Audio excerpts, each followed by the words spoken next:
In today's age of social media, it would seem like everybody would be able to find friends and have some type of community and never be alone ever again. But this is just simply not the reality in 2026. Gen Z is one of the loneliest generations ever, even though we have this social age of technology. But I don't want to focus too much on the loneliness. I actually want to focus on solitude because while I believe that social interactions are very important and we should be seeking out friendships and connections and community, at the same time we have to balance it out with solitude and not loneliness. Solitude is the willful desire to go ahead and be alone. And in that solitude, you're often working towards some type of goal or working out some type of emotional or mental state that you have at the moment. So I really want to bring this to the forefront just to help other people understand that even though you are alone in this time, even though you may find yourself at odds with your friends or family or something like that, there is still power to be found within this moment. You can meditate, you can create, and you can have opinions and thoughts on your own without having other people's ideas mess with yours. So I really want to hope people understand this and talk about it just because I've always been in either a loneliness or solitude state in my life. I've had many opportunities to be kicked to the curb, and had other opportunities where I was kicking people to the curb. So I really want to help people understand the balance between the two and talk about how I found power and how you can also find power within your solitude. I make these type of videos. I like to do culture commentaries, dating, religion, philosophy. I like to talk about big and heavy things. So if you like that type of YouTube channel, make sure you drop a like, comment, and subscribe because I'm going to keep having content just like this. I just need your support. I just need your help. I just really need to see those numbers go up. Anyway, let's get right into this. We're not going to waste any more time. So in order for you to really reap the benefits of solitude, you first have to understand loneliness. And loneliness is the feeling of being unwanted, being rejected from a group, or not being able to make those connections, feeling isolated in some way from your peers or other people in your immediate area. This feeling often creates a lot of depression, anxiety, and draws away from the own personal power of that person because that person normally focuses on trying to get other people's attention or validation versus looking within. And that's what creates this feeling of loneliness, this need for other people's validation and interaction.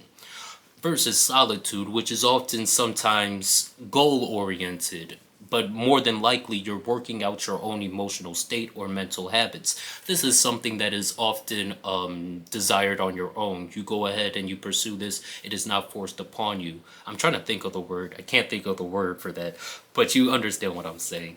Solitude is something that you do on your own, and it is to find power. It is the difference between solitude and loneliness is that you are focused on your own being. You are focused on your own energy, trying to work on something or bring something to fruition so that you can enjoy your life in a new way.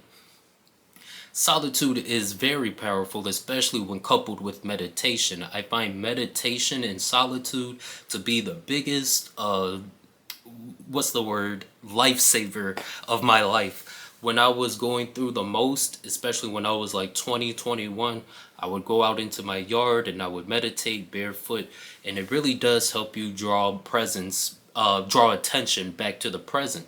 It really helps you understand and compartmentalize your social interactions. You get that time to sit down and think about, oh yeah, from way back when, this is what happened to me and this is why I interact with people. That really scared me back then.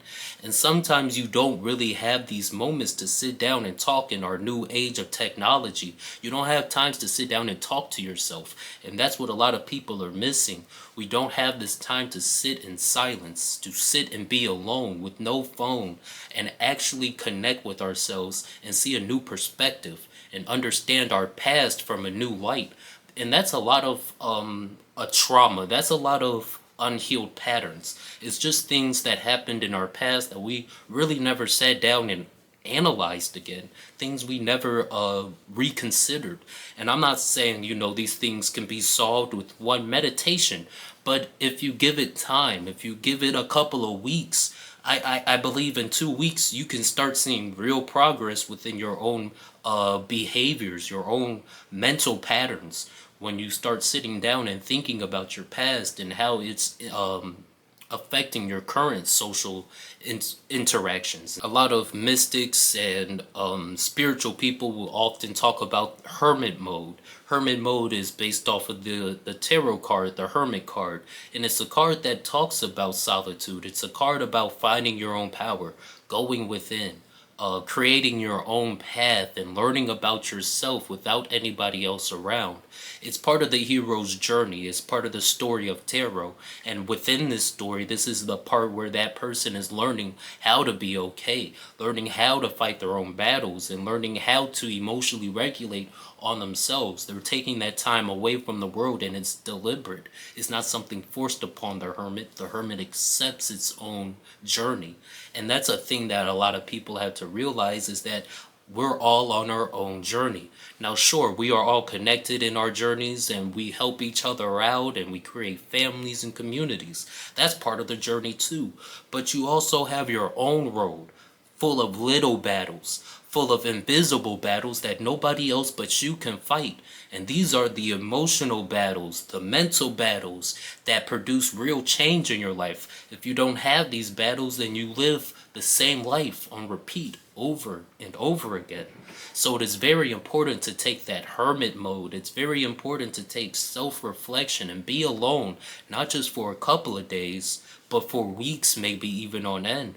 We'll see even our biggest spiritual teachers, such as Jesus and Buddha, they often elaborate on how important it is to go and fast and be alone and sit in prayer and meditate. They overemphasize these things. They overemphasize this need to be in solitude. And you'll see it within the spiritual community a lot, how solitude is often looked at as something positive. But when you look at it from a secular perspective, solitude is never seen as something positive. Solitude is often associated with criminal activity. Solitude is often associated with weird, perverse activity. So it is very stigmatized when people choose to be alone, especially when you see them out and alone on themselves. They often get made fun of. You point and laugh at them sometimes, and people don't really want to associate with somebody who's always alone by themselves. They don't understand how somebody can choose to be alone on themselves all the time. So from a secular perspective and from a programming, from what we are told, from what we hear from social media or the media or parents, we're told it's good to have friends. You want to have a community. And while that is very true, it often gets overemphasized to the point where we're giving up parts of ourselves in order to have these connections, in order to have these friendships. So it becomes very important for us to go and review and make sure that we're not sacrificing our own being, because oftentimes you'll find yourself compromising on things that you don't want to compromise in order to stay in somebody's good graces, or you're giving up time and energy that you don't want to give up. You want to put some time and energy into something else, but this person keeps calling you. And you don't want to lose that connection. You don't want to make them sad. So you're giving up your time and your energy. It's important to make sure that even though we need connections, that these connections are actually beneficial to both of us. Because a lot of times people get into relationships, especially romantic relationships, that are one-sided. Friendships that are only one friend is actually in them. There's not two friends within that friendship. So it becomes very important that we're actually making sure that the connections around us are feeding into us the same way that we feed into ourselves. It is not to look at social interactions as some type of selfish endeavor all the time, but it's to realize and understand that we are remaining in balance, that we are not overstepping our boundaries or overstepping somebody else's boundaries, because it can go either way. We can be so socialized that we're just taking from other people and not realizing that we have to feed ourselves.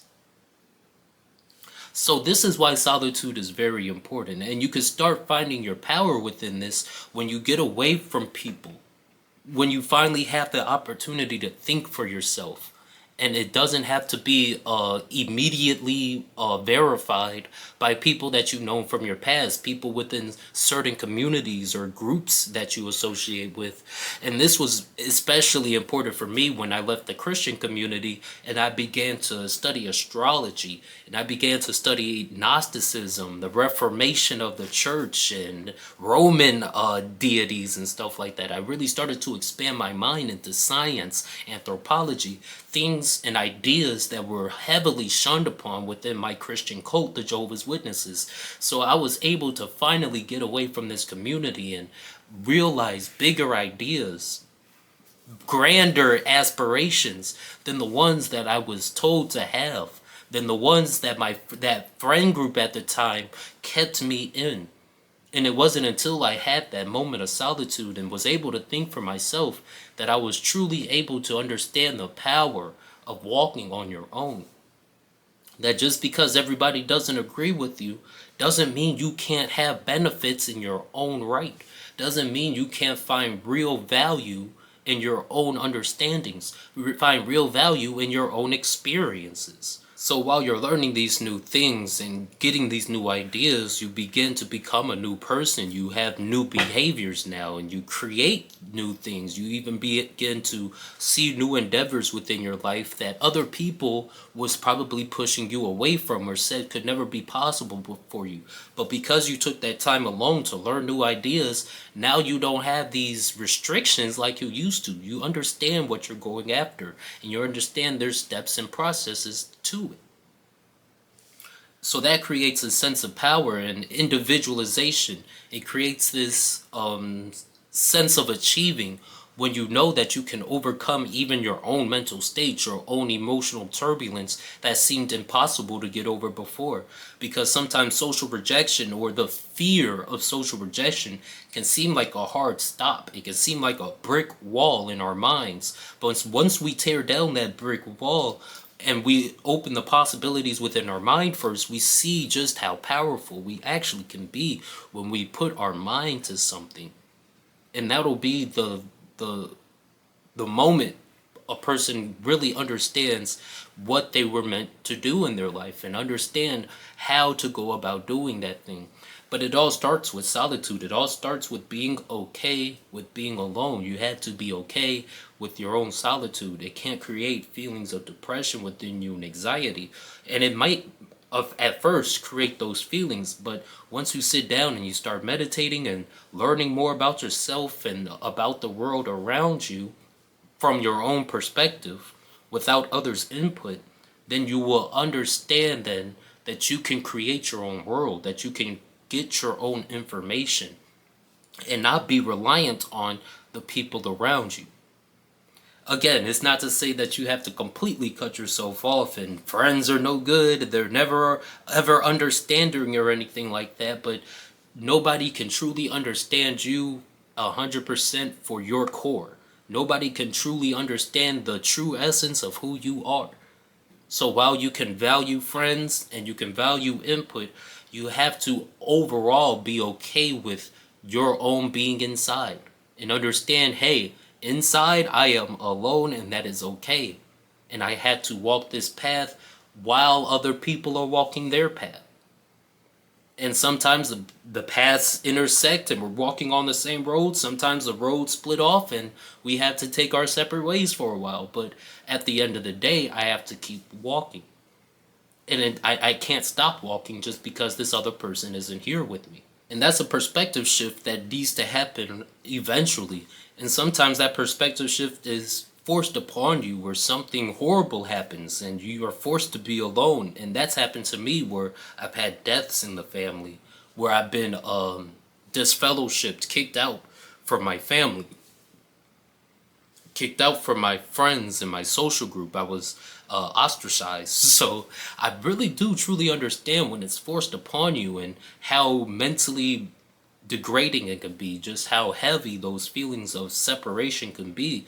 But once you actually understand what you can create on your own and the thoughts that you can have on your own, it's no longer about being afraid of finding other people. It's more so now, how do I find people who align with me? Because of course you can always find friends. We live in the social media age, and I just got done talking to some new people. I've been talking to some new people on TikTok, and we've been having a great time, found some new friends. So it's always possible. It's always possible to go out and make these connections, but are these connections even benefiting you from the beginning? Are they sending you down the path that you chose in your solitude? And this is why solitude is important, so that you can clear your mind and then clear the road before you. Because if you have obstacles in your mind, then your road will be filled with obstacles, because that's all you're creating. You can only create from what you are experiencing within your mind. If you have anxiety within yourself, you're going to create anxiety outside of yourself. You're going to make mistakes, drop things, have to pick it up, make messes. So if you get out of this need for social interaction, this need for validation, then you will no longer have constant validation. And while that can be scary, while this separation from validation can be scary and shocking, it will also be a breath, a fresh breath, a new opportunity for you to find validation within yourself and say, okay, so what do I really like? Does this make me happy? Sure, I get happy when other people tell me I'm doing good. Sure, that's a known, that's a given. But when I do this alone, does it make me happy? And then you'll realize, okay, so what does make me happy when I'm alone? And then once you figure that out, you take it out into the world, and you get the reactions, and you're like, okay, those old people I used to associate, yeah, they're not giving me the applause. They don't like this. They're not validating this. But I got some people over here that I don't know, and they seem to be really cool with what I'm doing. They really support what I'm doing. So maybe I'll go talk to them a little bit more. But when I'm doing these things, when I'm doing these activities, I'll talk to my old friends. And now I have new friends to support these new activities that I'm into. And that's what solitude is really about. It's not about just taking yourself out of the picture and taking yourself out of socialization and never ever speaking to anybody ever again. That's not what hermit mode is about. It's about reevaluating these things, re-emphasizing the importance of your own validation, so that you can get the joy out of the activities that you want, instead of getting joy out of the activities other people want. It's a perspective shift that really needs to happen in order for you to find power within solitude. Because again, a lot of people are just alone nowadays, and it's often seen as something that's bad. But you can find real power when you sit and meditate and find out your own mental space. When you sit and meditate and find out what you like to do. When you sit and meditate and you realize why you need these interactions, why you need these connections, then you can go about changing your life and setting your path for the path that you actually want to live, and not the path that other people have prescribed to you.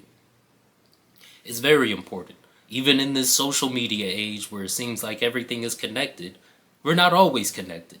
So you need to not be lonely. Don't be lonely and be afraid of not having anybody around. Be okay with that feeling, knowing that you can come out of it eventually. But in order to come out of it, you have to be the best version of yourself. You don't want to come out of your loneliness afraid. You don't want to come out of your loneliness needing validation, because the next interaction, the next person to come across your path that gives you the validation may not be worthy of your interaction. You want to come out of your solitude with power, so that the next person who comes across your path can't just give you anything. They can't just tell you anything and you'll be okay with it. You'll have to really evaluate. You'll be evaluating what people say. There's a good saying, I forgot exactly how it goes, but basically it's about some type of mason or something like that, and one of his customers comes up, tells him he does a good job, but the worker, he doesn't really react to it. So the customer's like, why don't you care? I told you did a good job. Aren't you happy? And the worker, he says, if I believe you when you say I do good, I have to believe you when you say I do bad. And that was a very powerful saying for me, because it was like, yeah, that's right. If if I'm constantly taking validation, whether somebody is giving me good validation or bad validation, and I'm choosing to believe it, well, now my emotional state is dependent on other people's validation. It shouldn't matter whether or not somebody thinks what you're doing is good or bad. You should always have the validation within yourself to remain neutral, almost. It shouldn't matter what other people say to you. Now, I'm not saying, you gotta be some hermit monk who's, socially, what's the word? Socially, sterile. They don't show any type of emotion or anything. But taking a step back and not being so emotionally invested is also very precious, also very valuable. Anyway, this video is getting too long, so we're going to wrap it up. If you like what I said, make sure you drop a like, comment, and subscribe. I'm going to have these type of think pieces, talks, where I'm just talking to the camera, and we're thinking about some bigger things. Now, I got some more video ideas, and I'm going to come out with them very soon. Just give me some time, because they're bigger ideas. Some of these are like actual ranking videos, and I'm still trying to figure out, how I'm going to actually do a lot of these videos, because I want to have some type of consistent theme, but at the same time, I like to talk about a lot of things. It's hard to find like a consistent way of structuring these videos, but I'm trying. If you have ideas, have thoughts, let me know. Anyway, until next time, guys, I'm here for you. I just need you to be here for me. Until next time, guys, peace.